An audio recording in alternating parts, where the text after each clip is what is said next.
Hello. ಚುಮು ಚುಮು ಚಳಿಯಲಿ, ಜುಮು ಜುಮು ಹೊಂಬಿಸಿಲ ಮರೆಯಲಿ, ಹಕ್ಕಿಗಳ ನಾದದ ಚಿಲಿಪಿಲಿ ಮಧ್ಯದಲ್ಲಿ ಅರಗಿಳಿಯೊಂದು ಹೇಳಿತು, happy birthday to you, happy birthday to you, happy birthday to you dear Sakshi, happy birthday to you ಅಂತ. Thank you Ranjith. ಸಾಕ್ಷಿ, ಈಗ ಟೈಮ್ ಎಕ್ಸಾಕ್ಟ್ 6 o'clock. ನಾನು ರೆಡಿ ಆಗಿದ್ದೀನಿ. ಇನ್ 5 hours ನೀನು ಮಿಸ್ಸಸ್ ರಂಜಿತ್ ಆಗ್ತೀಯ.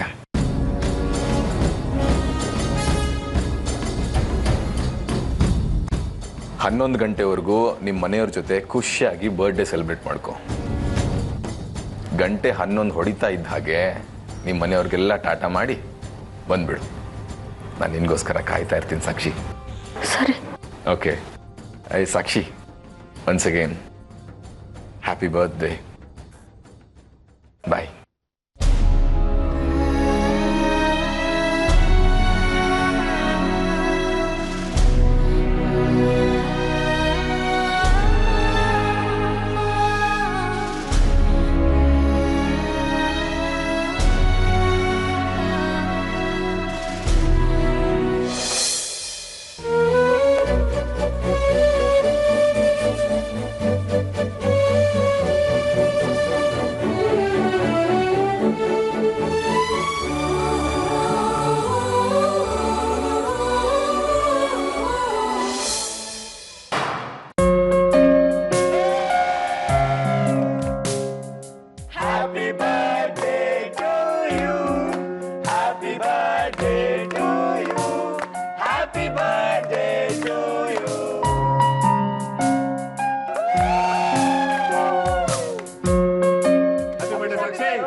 ಥ್ಯಾಂಕ್ಸ್ ಅಮ್ಮ.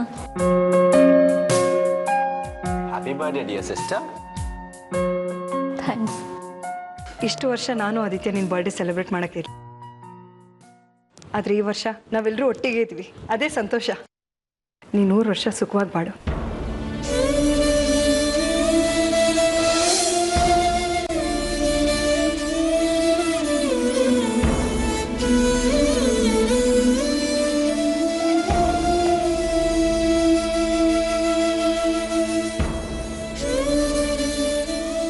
ಸಾಕ್ಷಿ, ನೀನು ಎದ್ದೇಳೋದನ್ನೇ ನಾವೆಲ್ಲ ಕಾಯ್ತಾ ಇದ್ವಿ. ಇವತ್ತು ನಿನ್ನ ಬರ್ಡೇ ಡಿಸ್ಟರ್ಬ್ ಮಾಡೋದು ಬೇಡ ಅಂತ ನಾವೆಲ್ಲ ಸುಮ್ಮನೆ ಇದ್ವಿ. ನಾವೆಲ್ಲರೂ ರೆಡಿ ಆಗಿದ್ದೀವಿ. ನೀನು ಬೇಗ ರೆಡಿಯಾಗಿ ಬಾ, ಎಲ್ಲರೂ ಒಟ್ಟಿಗೆ ದೇವಸ್ಥಾನಕ್ಕೆ ಹೋಗೋಣ. ಸಾಕ್ಷಿ, ಆದಿ ಮತ್ತೆ ಆರ್ಯ ನಿನ್ನ ಬರ್ಡೇ ಸೆಲೆಬ್ರೇಟ್ ಮಾಡೋಕ್ಕೆ ತುದಿಗಾಲಲ್ಲಿ ನಿಂತಿದ್ದಾರೆ. ಹೌದು ಸಾಕ್ಷಿ, ದೇವಸ್ಥಾನದಿಂದ ಬಂದ ತಕ್ಷಣ ಕೇಕ್ ಕಟ್ ಮಾಡೋದೆ, ಬಿಯರ್ ಬಾಟಲ್ ಓಪನ್ ಮಾಡ್ತಾನೆ ಇರೋದೆ. ತಮಾಷೆಗೆ ಡ್ಯಾಡಿ, ಕೇಕ್ ಓಕೆ, ಬಿಯರ್ ಹಾಕಿ ಅಲ್ವಾ? ಕೇಕ್ ಕಟ್ ಮಾಡಿದ ತಕ್ಷಣ ನನ್ನ ಕಡೆಯಿಂದ ಪಾರ್ಟಿ. ಅದೆಲ್ಲ ಆಗಲ್ಲಮ್ಮ, ಪಾರ್ಟಿನೂ ನಾನೇ ಕೊಡ್ತೀನಿ. ಅದೇಗೋ ಸಾಧ್ಯ? ಕೇಕು ನೀನೇ ಅರೇಂಜ್ ಮಾಡ್ತೀಯಾ, ಪಾರ್ಟಿನೂ ನೀನೇ ಅರೇಂಜ್ ಮಾಡ್ತೀಯಾ? ಅದೆಲ್ಲ ಆಗಲ್ಲ. ಪಾರ್ಟಿ ನಾನೇ ಅರೇಂಜ್ ಮಾಡೋದು, ನಿನ್ ತಲೆ ಹಾಕ್ಬಿಡೋದಕ್ಕೆ. ಹೇಳಿ ಡ್ಯಾಡ್, ಆರ್ಯ ಪ್ರತಿ ವರ್ಷ ಸಾಕ್ಷಿ ಬರ್ಡೇ ಮಾಡ್ತಾನೆ, ಈ ವರ್ಷ ನಾನು ಮಾಡ್ತೀನಿ. ಯಾಕೆ ಇಬ್ರು ಜಗಳ ಮಾಡ್ತೀರಾ? ಎಲ್ಲರೂ ಒಟ್ಟಿಗೆ ಸೇರಿ ಪಾರ್ಟಿ ಮಾಡೋಣ ಅಂತ ನಿನ್ನೆ ಹೇಳಿದ್ದೆ ತಾನೆ. ಅದು ಮಾತಂದ್ರೆ. ಸಾಕ್ಷಿ, ಇವ್ರನ್ನ ಹೀಗೆ ಬಿಟ್ರೆ ಕೋರ್ಟಲ್ಲಿ ವಾದ ಮಾಡಿದಾಗ ಮಾಡ್ತಿರ್ತಾರೆ. ನೀವು ಮೊದಲು ಹೋಗಿ ಸ್ನಾನ ಮಾಡಿ ರೆಡಿ ಆಗು. ಹೋಗು. ಆಯ್ತಮ್ಮ. ಬೇಗ ರೆಡಿ ಆಗೋ. ಆರ್ತಿ ಅವರೇ, ಪೂಜೆಗೆ ಏನೇನು ಬೇಕು ರೆಡಿ ಮಾಡ್ಕೊಳ್ಳಿ. Sure dad. ಸಾಕ್ಷಿ, ಬೇಗ ರೆಡಿ ಆಗು.